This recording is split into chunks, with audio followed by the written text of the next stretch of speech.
Welcome to the demo for your AccessOne, brought to you by Focus Merchant Services. This video will serve as a guide on how you can navigate this portal and gather valuable information on your merchant account. Your AccessOne is a reconciliation website that you will have access to when you are using Focus Merchant Services. Upon signing up with Focus, you will receive a login email from, on behalf of, at youraccessone.com. This email will contain the URL for the website along with a temporary password. Clicking the link in the email will allow you to reset this temporary password for your liking, and also to set up your user information for your account. After signing in, you will be greeted with a dashboard of general account information. Think of this as a snapshot of your account and all the information you filled out on your merchant processing application. Located at the top, you will see your navigation bar. These tabs include Merchant Information, Reports, Documents, Statements, and Admin. The tab labeled as Reports opens up a much larger drop-down menu. This is where you'll be able to access reconciliation features. Let's start with Payment History. Clicking on this will bring you to the Payment History report showing you the deposits to your bank account. You can filter your search results here depending on the date range you wish to select. Once you have selected your desired date range, simply click Search and your report will generate below. Payment history will already be modified to adjust the amount going into your account after deducting returns processed by your business. This section will also reflect any chargebacks that are debited from your account. Should you process a return or have a chargeback that is greater than the deposit going into your account, the difference will show as a red color in the net deposit column, and the same amount will be debited from your account. In some cases, you may batch out your device 2 or more times per day. If this is the case, these batches will combine and be credited to your bank account for those sales. However, it is important to keep in mind that the cutoff time for the Omaha platform is 6 p.m., and for the North it is 8:30 p.m. Any batches that are closed after that time will be automatically pushed to the next funding day. Batches closed before those times are qualified as next day funding. Another thing to keep in mind is the monthly fees. Around the 3rd of each month, the fees can sometimes combine with the batch and be debited from a deposit.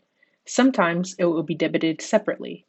If you believe you are missing any funds, this payment history report will help you answer many of your questions. The next feature under Reports is Batch History. Batch History is going to show you your daily batches as they come through your account. Just like Payment History, you are able to filter your search results by selecting a date range. After you filter your results, it will show you both your sales and refunds coming through in these columns right here. If you wish to see a breakdown of the transactions that make up a specific batch, you can click on Batch Number. A small window will pop up with a report of those transactions. You can even export these via Excel to your computer should you wish to do so. If you wish to see miscellaneous charges or perhaps adjustments that were done to your account, you can do so by scrolling down to this section right here labeled as Merchant Adjustments. Any adjustments, including fee changes or chargebacks, will be listed. If you do see a charge that you are unsure of, please feel free to contact our Focus support team. If you continue scrolling, you will see a section labeled as Voided/Declined Transactions. This will generate a report of all voids and declines within the time frame you select. Simply press Export in Excel to have an Excel file downloaded to your computer. Another place to find this type of reporting would be at the top under Reports and Voids and Declines. This will take you to a simple Voids and Declines window by itself without all other batch history together. A few other features under this tab that could be useful are your authorization logs as well as transaction search. This will generate a report of all authorizations for the date you select.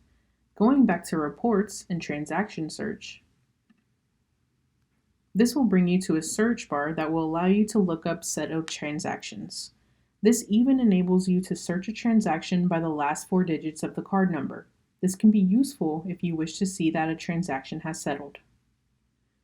The last feature under reports that can be useful is the Retrievals and Chargebacks option. Simply click Retrievals and Chargebacks.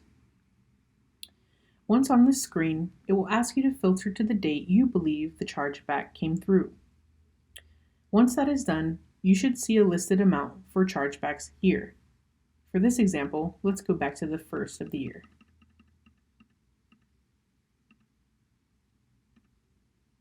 Click Apply Filters. In this specific example, it did not have any chargebacks, but it would be here in this section below. Here, you would click on your merchant number once it pops up, and it would expand the details out to view more information. On that screen, you would be able to see the card number that was used for the chargeback, as well as the chargeback reason. Moving on to the next tab that will be useful to you, under Statements. You can view your merchant services statement from AccessOne. Under Statement, click Statements. Once on this page, you will select the month statement you would like to view and then click Search.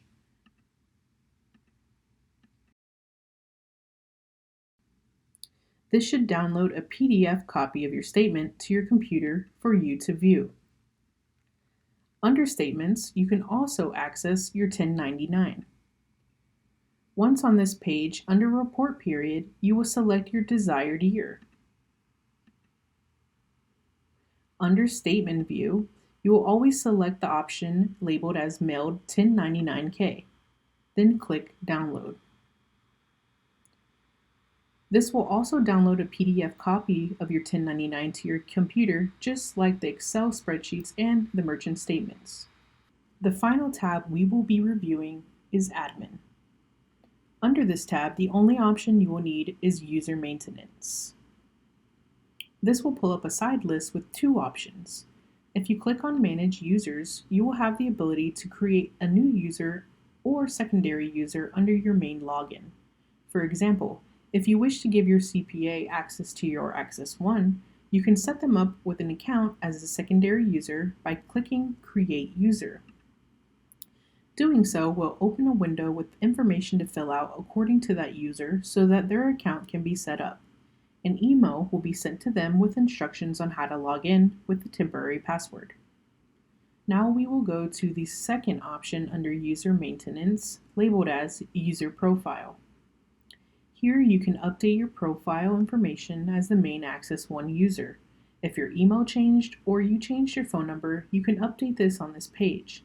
You are also able to update your password and security question if needed.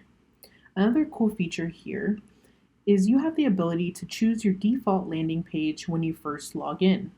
The default landing page is merchant information, but there are other options you can access should you wish to do so. Otherwise, simply navigate the tabs above to select your desired page to review your account information. That concludes the Your AccessOne demo.